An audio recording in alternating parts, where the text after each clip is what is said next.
Nobody makes content for Saturday, everybody skips to the resurrection. But most of us are not living in Sunday morning. Most of us are living right here in the sealed tomb, in the silence, in the day after everything fell apart. The disciples went to sleep that night with no idea of what was happening on the other side of that stone. God was working in the silence they could not hear, in the darkness they could not see. Let me talk about the day that nobody talks about. Friday has the cross, Sunday has the empty tomb, but Saturday has nothing. No angel, no earthquake, no voice from heaven. A sealed stone, a borrowed tomb, and a room full of people who thought it was over. The disciples did not know what we know. They did not have the ending of the story. They went to sleep Friday night with the weight of everything that they had believed crumbling around them. The man they had followed for 3 years was dead. The movement was over. The kingdom they thought was coming was nailed to a Roman cross and buried behind a rock. They were not in hopeful anticipation. They were in grief, confusion, fear. Some of them had scattered. Some of them had denied him. All of them were sitting in the wreckage of a promise that looked like it had failed. Save this for someone living in their own Saturday right now. Matthew 27:59-60.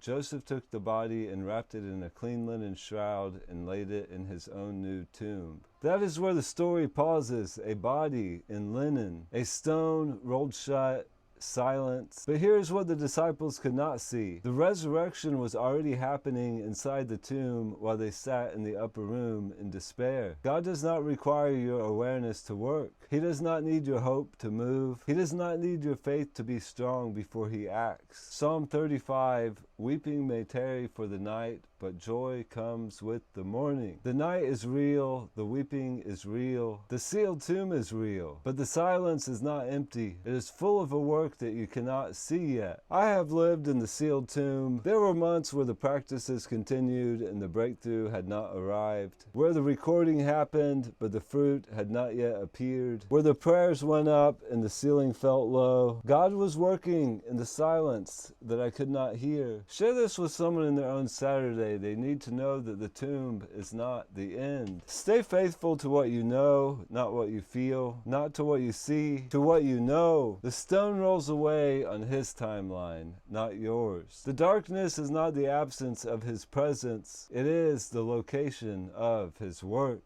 Stay attuned, stay awake, keep your heart fixed on Christ. Many blessings.